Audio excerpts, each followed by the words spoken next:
Hello dear students, कदम सरी guarantee channel में आपका एक बार फिर स्वागत है। आज मैं आपके लिए सब्जेक्ट ज्योग्राफी जिसका कोड 029 है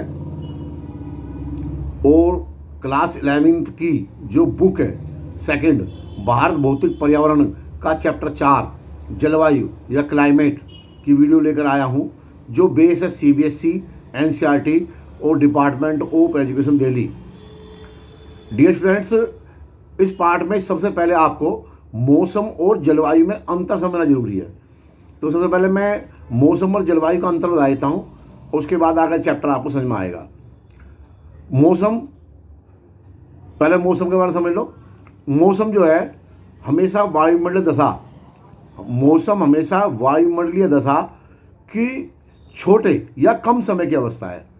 जो मौसम हमेशा कम समय का रहता है कि सुबह कुछ है, शाम में कुछ है, या दिन में कुछ है, रात में कुछ है।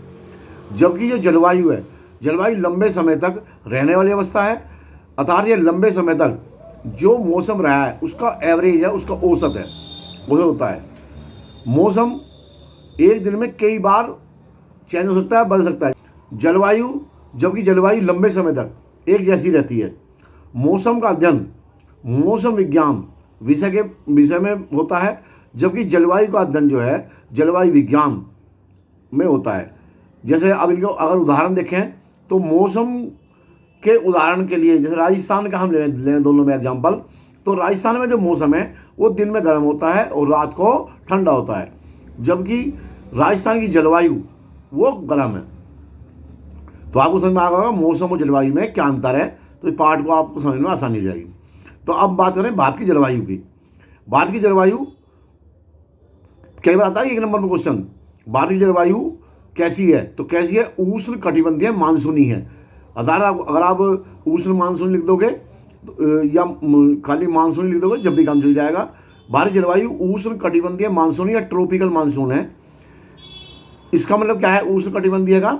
यह ठंडी व गर्म या शुष्क दोनों विशेषताओं का मिश्रण है। ठंडी और गर्म दोनों तरह की जलवायु हमारे यहाँ पर, ऐसी कहीं भी नहीं है। अब मानसून शब्द कहाँ से आया? मानसून शब्द अरबी का शब्द है मौसिम। मौसिम का अर्थ होता है हिंदी में मौसम से बना है। यह मानसून किसे क्या हो गया आप? यह वह मौसमी हवा है जो दिशा बदल कर अपने साथ वर्षा लाती है।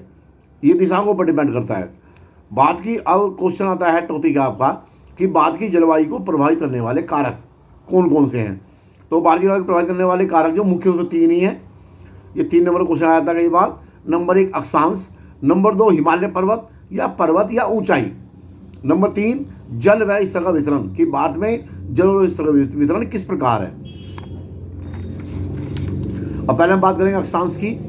आप जानते हो कि जो हमारे भारत के बीचों बीच लघु मध्य से कर्क रेखा 23.5 डिग्री पर गुजरती है, जिसके कारण ऊपर का भाग यानी कर्क रेखा से ऊपर का भाग जो है, उत्तर का भाग यानी कि उत्तर का हिस्सा उपोष्ण जलवायु कटिबंध क्षेत्र है। जबकि कर्क रेखा से का निचला भाग या निचला हिस्सा, जिसे हम साउथ का भाग या दक्षिण भाग कहते हैं, वो उष्ण कटिबंधीय जलवायु क्षेत्र है। इसका मतलब यह है कि जो कर्क रेखा से नीचे का भाग है वो ऊपर के हिस्से के मुकाबले थोड़ा गर्म है, जबकि ऊपर का भाग निचले के मुकाबले वो थोड़ा सा ठंडा है। अब नंबर 2 पर्वत या हिमालय पर्वत या ऊंचाई के बारे में बात करेंगे जलवायु की।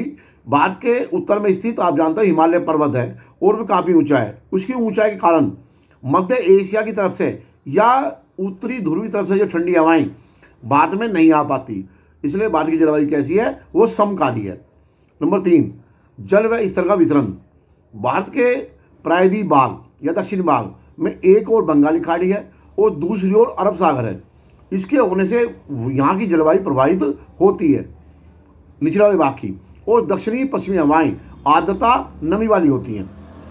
भारत का जो उत्तरी भाग जो है वो ज़्यादातर स्थल है, इसलिए तापमान गर्मियों में बहुत अधिक और सर्दियों में बहुत कम हो जाता है। इसके अलावा इसके और भी कारण हैं, समुद्र से दूरी की जगह की, समुद्र से ऊंचाई और भारत का उच्चावच भी जलवायु को प्रभावित करते हैं। ये आपका हो गया, मेगा समझ में आ गया होगा आपको। अब एक टॉपिक आपका एल नीनो और भारतीय मानसून। एल नीनो क्या है? एल नीनो का जो शाब्दिक अर्थ है वो बालक ईसा है, बालक ईसा। तो ये ईसा मसीह का के बारे में है, बालक ईसा। अब क्योंकि ये जो है लगभग 25 दिसंबर के आसपास ही ये एल नीनो आता है और उस समय दक्षिणी गोलार्ध में गर्मी होती है। एल नीनो एक जटिल मौसम तंत्र है, इसमें कई बार संसार में सूखा, बाढ़ और अन्य मौसमी अवस्थाएं यही चल रही हैं उसके प्रतिकूल हो जाती हैं और यह 5 से 10 साल बाद आता है। अब इन्होंने नेक्स्ट पॉइंट है, यह भूमध्य रेखीय वायुमंडलीय परिसंचरण में बदलाव ला देता है। नेक्स्ट पॉइंट है, समुद्री जल का वाष्पन को भी अनियमित कर देता है। समुद्री जल जो है उसके वाष्पन को भी ये इरेगुलेट कर देता है। इससे जो प्लवक हैं जो पानी में पाए जाते हैं वो पानी में कम हो जाते हैं, जिससे मछलियां मर जाती हैं। नेक्स्ट है, भारत में मानसून के पूर्वानुमान या लंबी अवधि के लिए जो मानसून का हम अंदाजा लगाते हैं इसका प्रयोग होता है।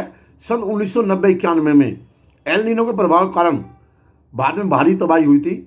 इससे देश के मानसून इसमें जो देश में मानसून आया था वो भी 5 से 12 दिन लेट हो गया था और उससे काफ़ी हमारा नुकसान हुआ था।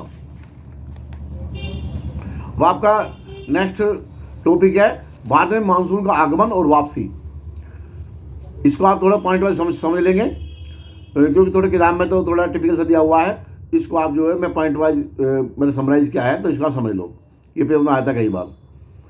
नंबर 1, भारत में जून से मध्य सितंबर तक ही मानसून रहता है। लगभग 100 से 120 दिन मानसून रहता है। जून के पहले हफ्ते में दक्षिणी पश्चिमी मानसून भारतीय प्रायद्वीप के दक्षिणी छोर से प्रवेश करता है। इसके बाद यह 2 भागों में बढ़ जाता है, अरब सागर और बंगाली खाड़ी।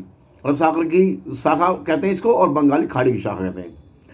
यह केरल में 1 जून को पहुंचता है। केरल में अरब सागर मानसून वाली शाखा 10 जून को, जो 1 जून केरल में पहुंची वो 10 जून को मुंबई आती है। मध्य जुलाई तक संपूर्ण उपमहाद्वीप में ये मानसून आ जाता है। इससे कारण कैसे कारण उत्तरी पश्चिम मैदान में मई जून में तापमान तेजी से बढ़ जाता है, जिससे क्या होता है जब तापमान बढ़ेगा तो क्या होगा, निम्न वायुदाब हो जाएगा वहाँ पर, क्योंकि जो हवाएं गर्म वो ऊपर उठ जाएंगी और नीचे निम्न वायुदाब हो जाएगा। ये दशाएं हिंद महासागर की व्यापारिक जो पवनें हैं उनको अपनी ओर आकर्षित करती हैं, खींचती हैं, क्योंकि ये पवनें हमेशा उच्च दाब से निम्न दाब की ओर चलती हैं। जो पवनें हमेशा हाई प्रेशर से लो प्रेशर की ओर ही बढ़ेंगी। नेक्स्ट है, बंगाली खाड़ी वाली मानसून शाखा जून के पहले हफ्ते में असम पहुंच जाती है। यहाँ जो पर्वत हैं ऊंचे पर्वत से टकराकर पश्चिमी भारत गंगा के मैदान की तरफ ये मुड़ जाती है और उत्तर भारत में आ जाती है। अरब सागर और बंगाली खाड़ी वाली शाखाएं आपस में ये उत्तर भारत में मिलती हैं, जिससे यहाँ बहुत तेज बारिश होनी शुरू हो जाती है। दिल्ली में बंगाली खाड़ी वाली शाखा जून के अंतिम सप्ताह में आती है।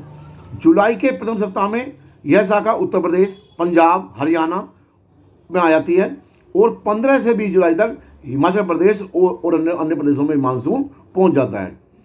मध्य सितंबर से मध्य अक्टूबर, लगभग 15 से 20 अक्टूबर तक भारतीय प्रायद्वीप से मानसून पूरी तरह से पीछे हट जाता है। दिसंबर के शुरू में मानसून पूरी तरह चला जाता है।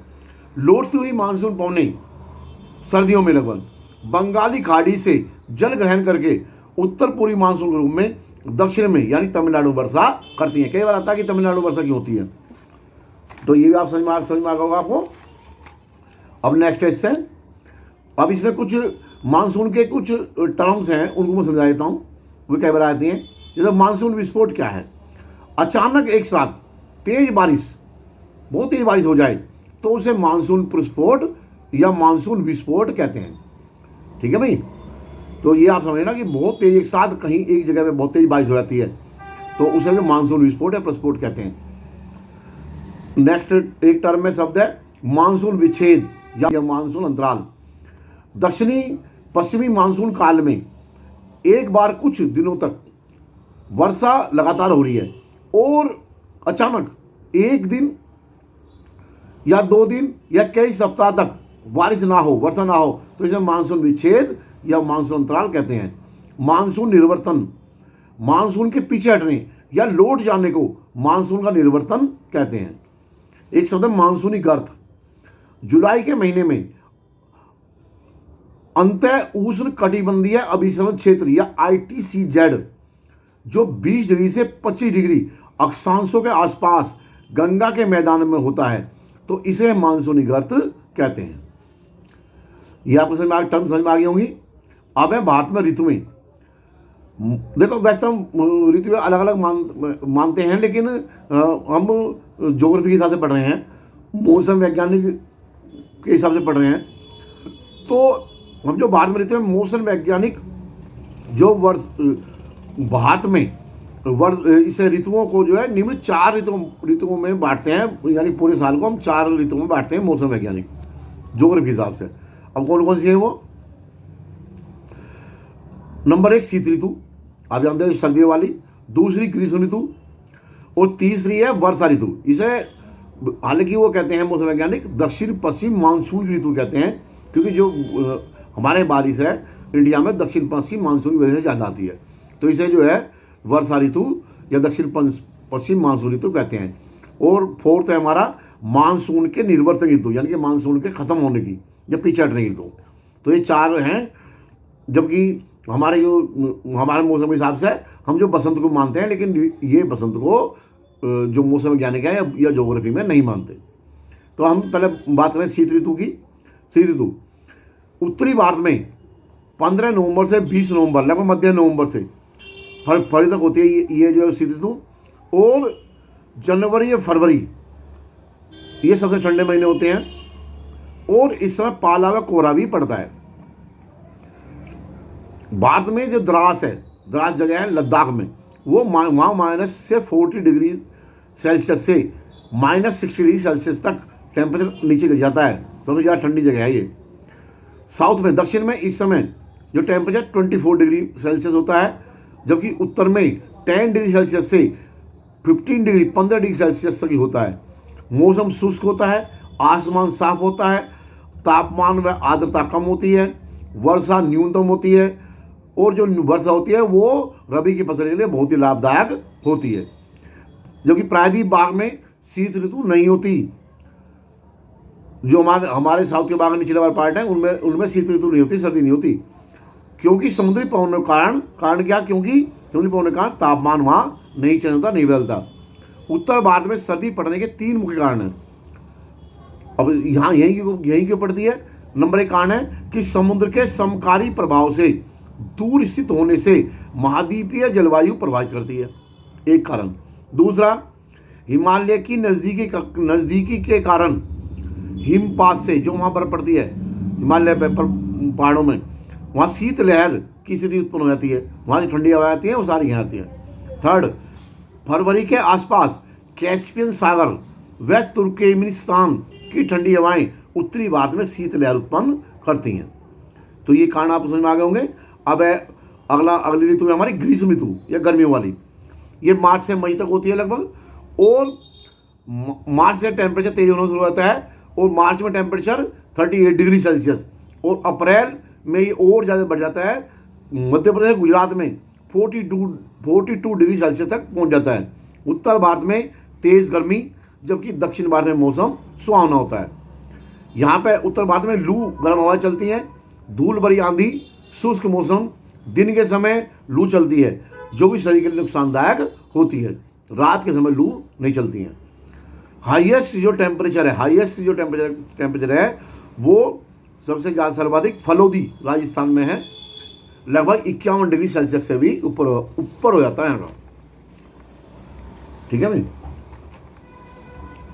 अब एक अगला टॉपिक है ग्रीष्म ऋतु में आने वाले कुछ तूफान। तो इसमें ये लोकल होते हैं, स्थानीय होते हैं, लेकिन इनके बारे में कई बार पूछा जाता है। जैसे नंबर 1 है आम्र वर्षा। आम्र वर्षा क्या है? केरल और कर्नाटक में ग्रीष्म ऋतु के खत्म होने के साथ साथ पूर्व मानसूनी बौछारें या तूफानी वर्षा होती है। इससे क्या होता है? आम जल्दी पक जाते हैं, इसलिए इसे आम्र वर्षा कहते हैं। दूसरा है हमारा फूल वाली बौछार। फूल वाली बौछार क्या है? इससे केरल व उसके नज़दीकी तटीय क्षेत्रों में कहवा के फूल खिलने लगते हैं। इसे हम फूलों वाली बौछार कहते हैं। नेक्स्ट है हमारा काल बैसाखी। काल बैसाखी, काल बैसाखी का मतलब है बैसाख के महीने में आने वाली तबाही। इसका मतलब है अगर बड़े मीनिंग निकालना है तो बैसाख के महीने में आने वाली तबाही। असम में इसे हम बारदोली छीड़ा कहते हैं। असम में इसका नाम है बारदोली छीड़ा। असम में और वेस्ट बंगाल में बैसाख के मौसम में शाम को ये भयंकर व विनाशकारी तूफानी वर्षा युक्त पवने हैं। हालांकि ये चाय, पटसन व चावल के लिए अच्छी मानी जाती हैं। एक हमारी लू, नेक्स्ट है लू। लू कैसे कहते हैं? उत्तरी भारत में पंजाब से लेकर बिहार तक शुष्क, गर्म व पीड़ादायक पवनें चलती रहती हैं। दिल्ली व पटना के बीच इनकी तीव्रता बहुत अधिकतम होती है। अगर ये इनके डायरेक्ट कांटेक्ट में कोई व्यक्ति आ जाता है तो उसको जो है शारीरिक नुकसान हो जाता है। अब नेक्स्ट है हमारा, इसमें है जो हमारा ऋतु है वर्षा ऋतु या दक्षिण पश्चिम मानसून की ऋतु। सबसे कम वर्षा हमारी लेह या लद्दाख में होती है और सबसे ज़्यादा वर्षा जो सबसे सर्वाधिक वो मासिन राम जो मेघालय की खासी जयंती पहाड़ियों में है वहाँ होती है। लगभग 11,872 मिलीमीटर वर्षा वहाँ होती है पूरे साल में एवरेज। अब वर्षा ऋतु के बारे में समझ लो। जून के शुरू में उत्तर पश्चिम मैदानों में तापमान तेज होने से वायुदाब निम्न हो जाएगा। अगर टेम्परेचर ज़्यादा होगा तो स्पष्ट है जो गर्म हवाएं नीचे धरती को, जो पृथ्वी की जो धरातल की जो वे मतलब है सरफेस, तो उस पर जो गर्म हवाएं चलनी शुरू हो जाती हैं और वे गर्म हवाएं ऊपर उठती हैं। जब ऊपर उठेंगी तो वहाँ जो वायुदाब जो है वो एयर प्रेशर लो हो जाएगा, निम्न हो जाएगा। इससे क्या होगा? हिंद महासागर से आने वाली दक्षिणी गोलार्ध की व्यापारिक पवनें आकर्षित हो जाती हैं और वे वर्षा लाती हैं। अब नेक्स्ट है हमारा ऋतु मानसून के निर्वर्तन की ऋतु। मानसून के निर्वर्तन की ऋतु या खत्म ऋतु। अक्टूबर नवंबर में मानसून निर्वर्तन ऋतु होती है, इसे कहते हैं। इस समय दक्षिण पश्चिम मानसून कमजोर पड़ जाता है और सितंबर के पहले सप्ताह में राजस्थान से लौटता है। इसके बाद गुजरात, पश्चिमी गंगा के मैदान से भी ये चला जाता है। नवंबर में यह कर्नाटक व तमिलनाडु की ओर बढ़ जाता है। दिसंबर के मध्य तक निम्न वायुदाब का केंद्र प्रायद्वीप से पूरी तरह से हट जाता है। इससे आकाश भी स्वच्छ हो जाता है। यह आपको समझ में आ गए होंगे ऋतु।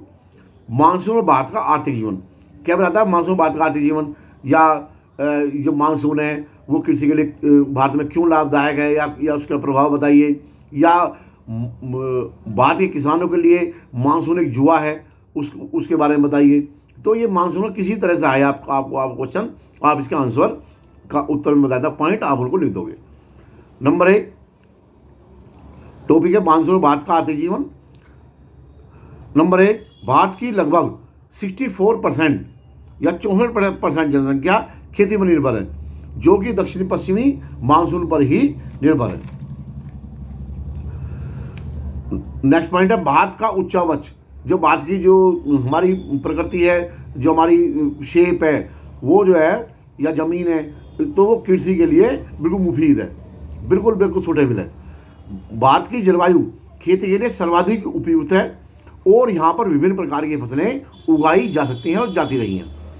वर्षा की अनिश्चितता के कारण कहीं पर बाढ़ आ जाती है और कहीं पर सूखा पड़ जाता है। जहाँ पर सिंचाई के साधन उपयुक्त नहीं हैं, वे किसान पूरी तरह से वर्षा पर ही निर्भर हैं।